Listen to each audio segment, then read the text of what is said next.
सुप्रभात बच्चों।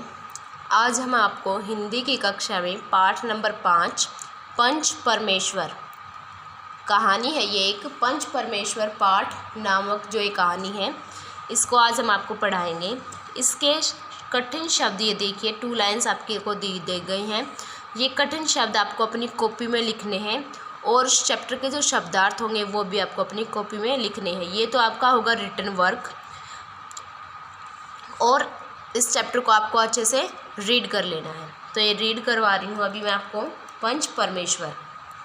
जुम्मन शेख और अलगू चौधरी में गाढ़ी मित्रता थी।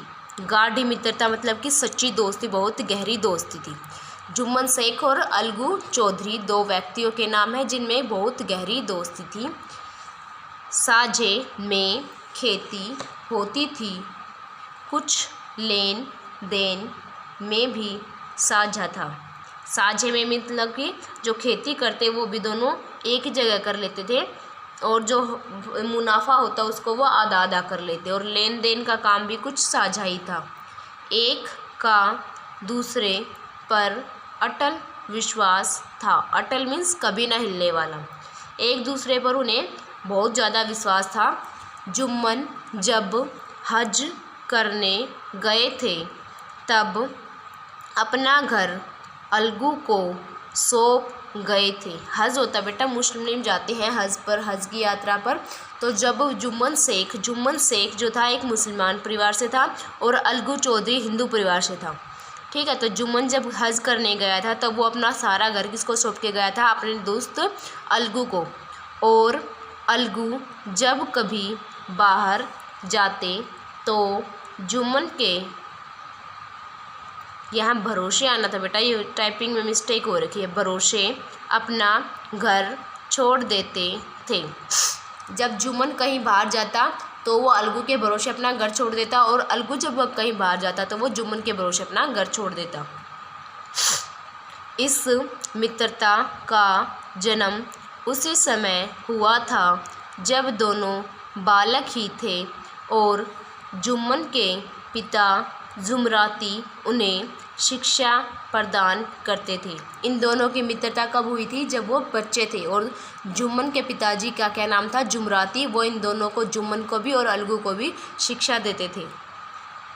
जुम्मन शेख की एक बूढ़ी खाला थी। यहाँ पर खाला का मतलब है बेटा मौसी। ठीक है। या पूरी कोई आसपास की चाची ताई को भी वो खाला बोलते हैं मुसलमानों में। ठीक है। उनके पास थोड़ी सी जायदाद थी, परंतु उनके निकट संबंधियों में कोई न था। जुम्मन की क्या थी? एक बूढ़ी खाला थी, यानी बूढ़ी मौसी लगा लो, उसकी बूढ़ी मौसी थी, लेकिन उसके पास थोड़ी सी जायदाद थी, और लेकिन उसका जो कोई रिश्तेदार कहे कि निकट संबंधी कोई नहीं था। जुम्मन ने लंबे चौड़े वायदे करके वह जायदाद अपने नाम लिखवा ली थी। जब तक जायदाद की रजिस्ट्री नहीं हुई तब तक खाला की खूब खातिरदारी हुई। स्वादिष्ट पदार्थ खिलाए गए। रजिस्ट्री की मुहर लगते ही जुम्मन की पत्नी करीमन रोटियां देने के साथ साथ कड़वी बातें भी सुनाने लगी। जुम्मन ने क्या किया? लंबे चौड़े वादे किए कि आप अपनी ज़मीन मेरे नाम करवा दीजिए, मैं आपकी सेवा करूंगा, आपको ये दूंगा वो दूंगा, मतलब साहब की अच्छे से सेवा करूंगा, ये मेन ये लगा लो। और जब तक जो उसकी ज़मीन की रजिस्ट्री यानी जुम्मन के नाम उसने अपनी ज़मीन नहीं लिखवाई तब तक ऐसा हुआ भी। उसको अच्छा खाने को दिया गया, उसकी खूब देखभाल की गई। लेकिन जैसे ही रजिस्ट्री हुई तो जुम्मन की पत्नी का नाम है करीमन, उसने वो जो है रोटियां देने के साथ साथ वो उसी को क्या भी देने लगी? गालियाँ भी सुनाने लगी और कड़वी हुई बातें भी उसको सुनाने लगी। जुम्मन शेख भी निठुर हो गए। कुछ दिन खाला ने सब सुना और सहा, पर जब न सहा गया तब जुम्मन से शिकायत की।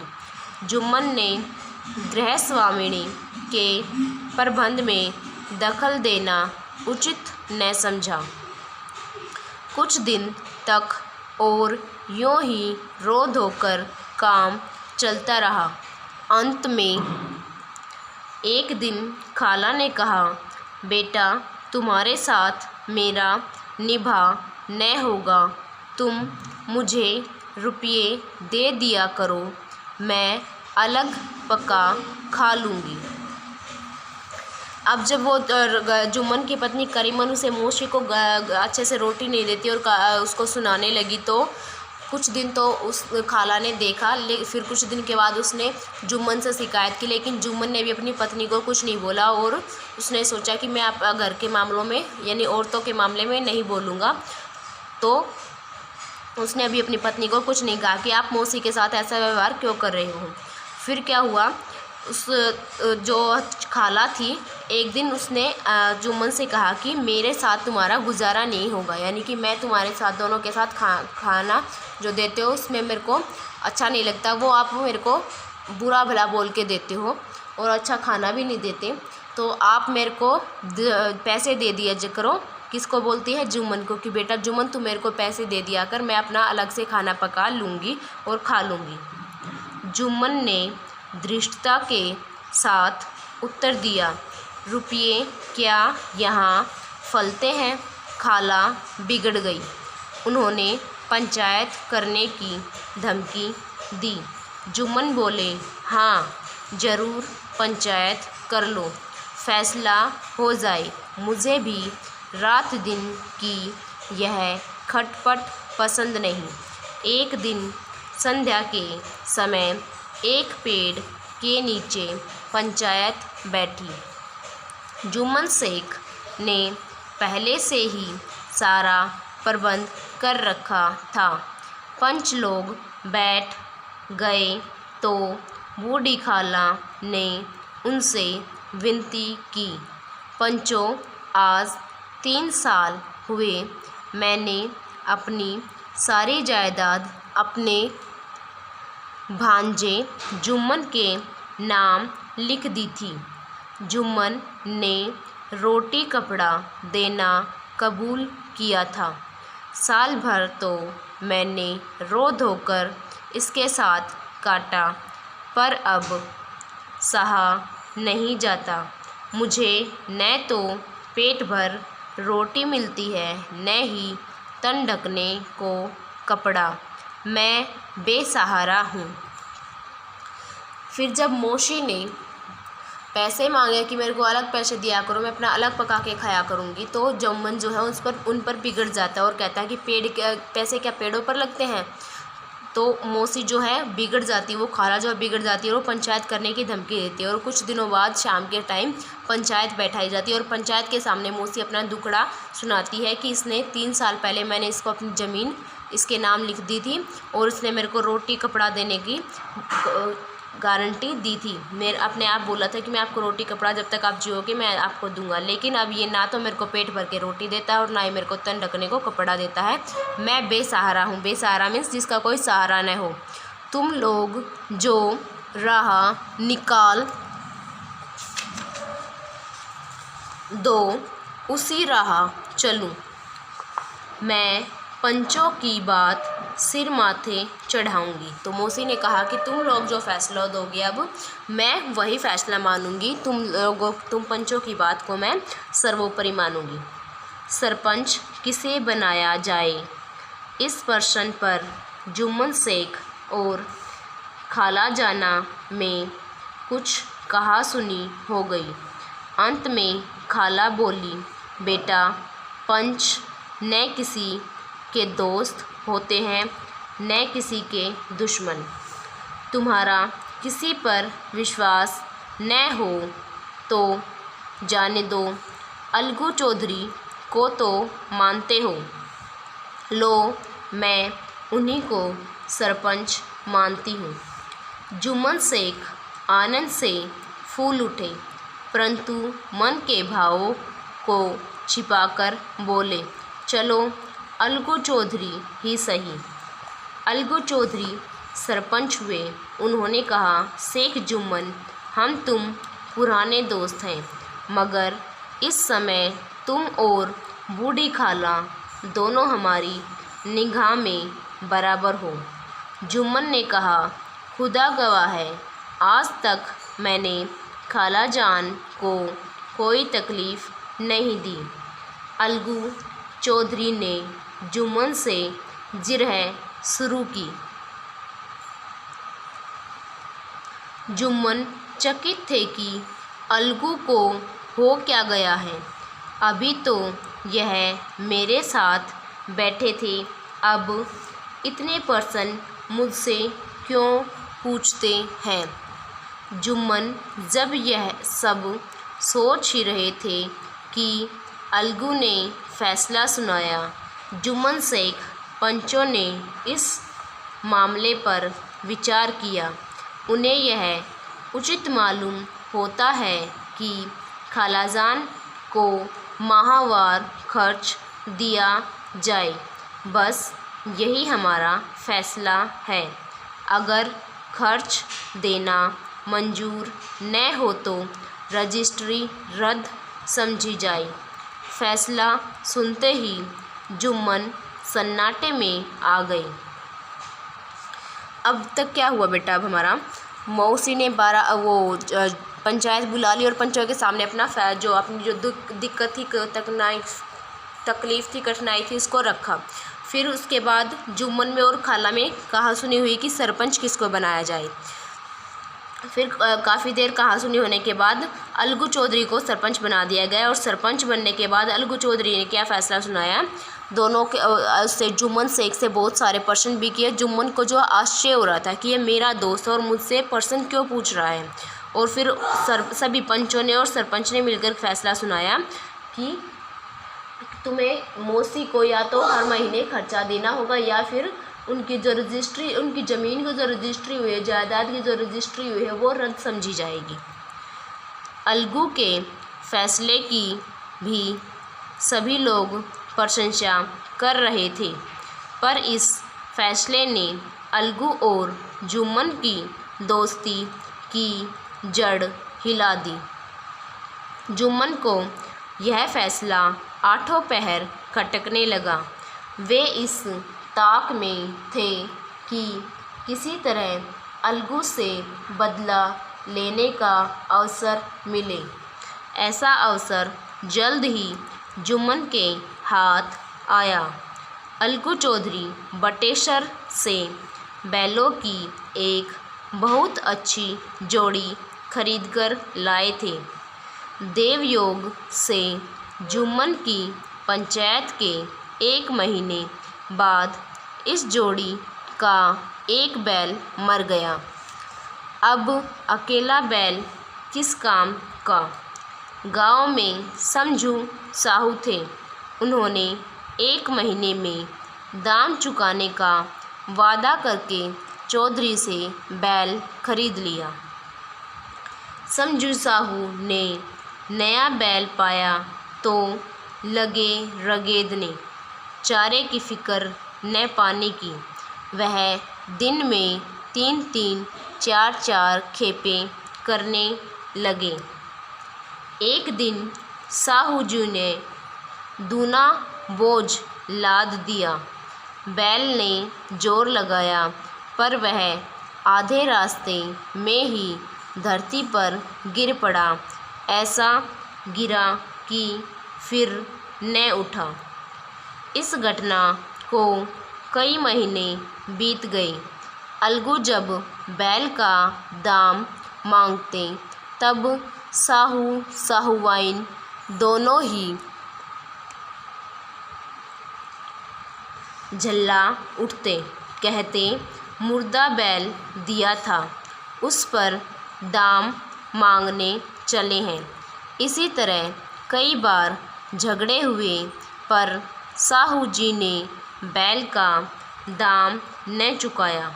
लोगों ने साहू जी को समझाया, भाई पंचायत कर लो, जो कुछ तय हो जाए उसे स्वीकार कर लो।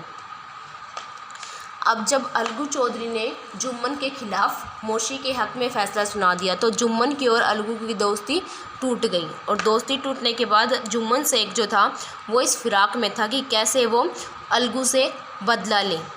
उसको अपनी जो हार वो पच नहीं रही थी। फिर एक दिन क्या हुआ, उस लगभग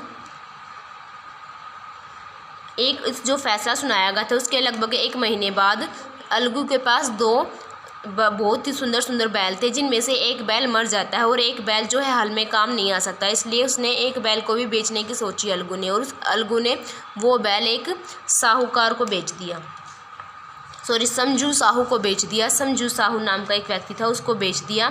और उसको बेचकर उन्होंने, जो समझू साहू था, उसने जो बैल की कीमत जो थी वो 1 महीने बाद देने का वादा किया। और बैल को ले जाकर समझू साहू ने उससे बहुत सारा काम लिया, उसको खाने पीने को अच्छे से दिया नहीं, जिससे बैल बहुत कमज़ोर हो गया। और एक दिन बैल को उसने उस पर 2 गुना बोझ लाद दिया, यानी कि हद से ज़्यादा उस पर वज़न उसकी गाड़ी पर भर दिया उसने, जिससे कि बैल गिर पड़ा और ऐसा गिरा कि कभी उठा ही नहीं, यानी कि वो बैल या तो उसके हाथ पैर टूट गए होंगे या फिर चल बसा होगा। फिर लगभग महीना पूरा होने के बाद अलगू ने अपने पैसे मांगने शुरू किए, लेकिन कई महीने बीत गए। बार बार अलगू से अपने पैसे मांगता, लेकिन साहू और साहूआइन दोनों उसके ऊपर झल्ला कर आते, उसके ऊपर गुस्सा करते कि तुमने तो हमें मुर्दा सा बैल दिया था, बिल्कुल दुबला पतला बैल दिया था, जो हमारे घर आते ही मर गया, और वो उसको पैसे नहीं दे रहे थे उसकी बैल की कीमत। तो गांव के लोगों ने उसे क्या सलाह दी कि आप पंचायत कर लो और जो पंचायत फैसला करे उसको स्वीकार करो। अब आगे रीड करते बेटा।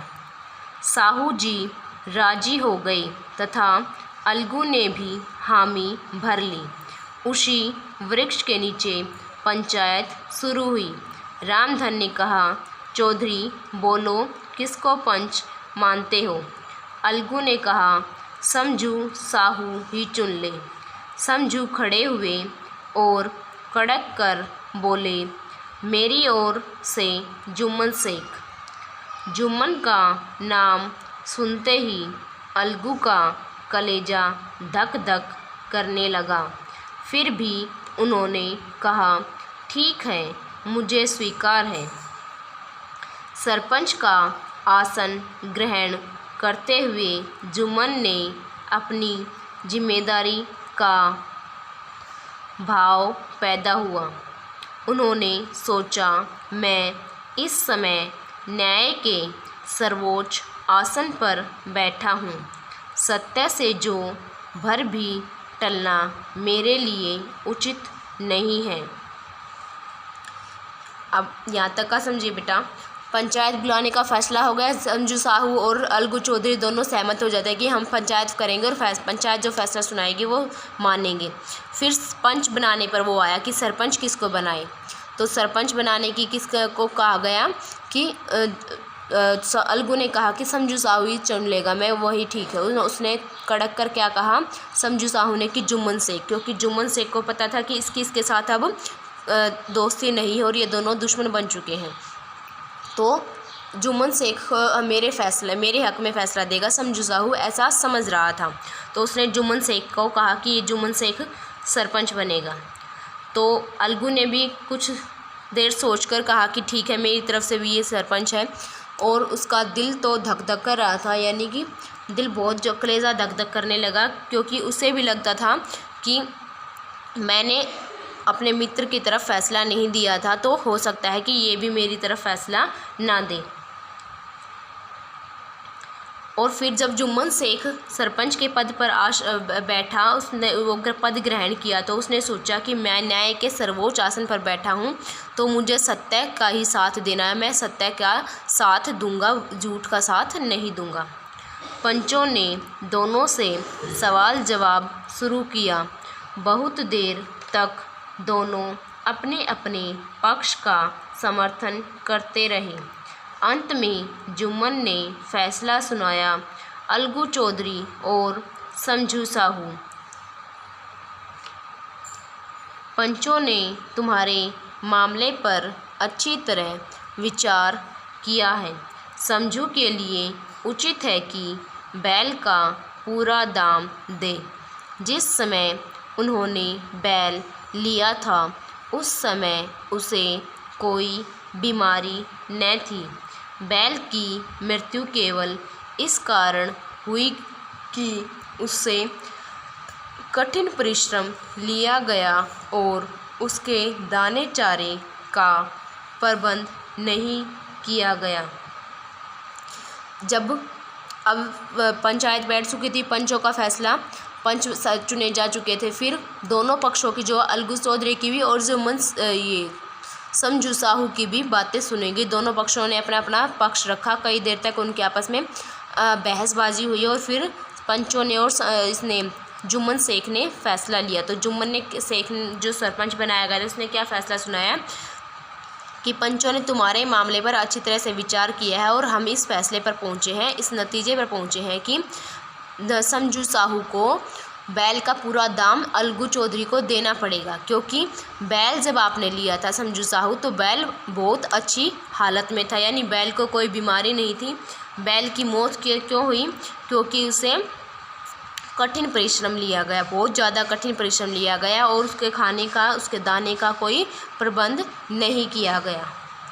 अलगू चौधरी फूले न समाये उठ खड़े हुए और ज़ोर से बोले, पंच परमेश्वर की जय।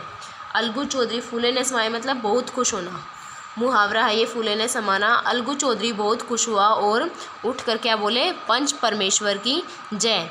साथ ही सभी लोगों ने दोहराया, पंच परमेश्वर की जय। और उसके बाद बोलते ही फिर सभी लोग जो वहाँ पर थे उन्होंने भी फिर उस स्लोगन को दोहरा दिया, पंच परमेश्वर की जय। थोड़ी देर बाद जुम्मन अलगू के पास आए और उनके गले से लिपट गए। थोड़ी देर बाद जुम्मन शेख जो था वो अलगू चौधरी के पास आया और उनके गले से लिपट गए। अलगू रोने लगे। इस पानी से दोनों के दिलों का मैल धुल गया। मित्रता की मुरझाई हुई लता फिर हरी हो गई। यानी कि जुम्मन शेख को भी पता चल गया कि जिस पद पर मैं बैठा था उस पद के साथ धोखा नहीं किया जा सकता, चाहे फिर मेरे सामने कोई मेरा दोस्त है या फिर दुश्मन है। मुझे जो फ़ैसला उचित है, जो फ़ैसला ठीक है, वही फ़ैसला इस पद पर बैठने वाले को दिया जाता है। और जुम्मन शेख को अपनी गलती समझ में आ गई। उसने अपने दोस्त के साथ पास आया, उसको गले लगाया और दोनों के जो गिले शिकवे थे वो आपस में मिट गए और दोनों की मित्रता की बुझी हुई जो लता थी वो फिर से हरी हो गई, यानी दोनों की मित्रता फिर से अच्छी हो गई। ये है हमारा पाठ नंबर 5, पंच परमेश्वर। ये है हमारा किसके द्वारा लिखा हुआ है? प्रेमचंद के द्वारा लिखा हुआ है।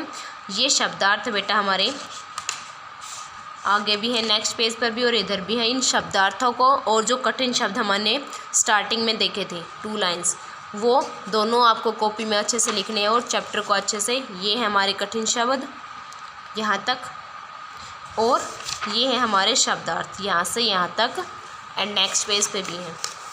ये रहे यहाँ से यहाँ। ये शब्दार्थ और कठिन शब्द आपको अपनी कॉपी में करने हैं और पाठ को अच्छे से पढ़ना है, समझना है। Thank you students.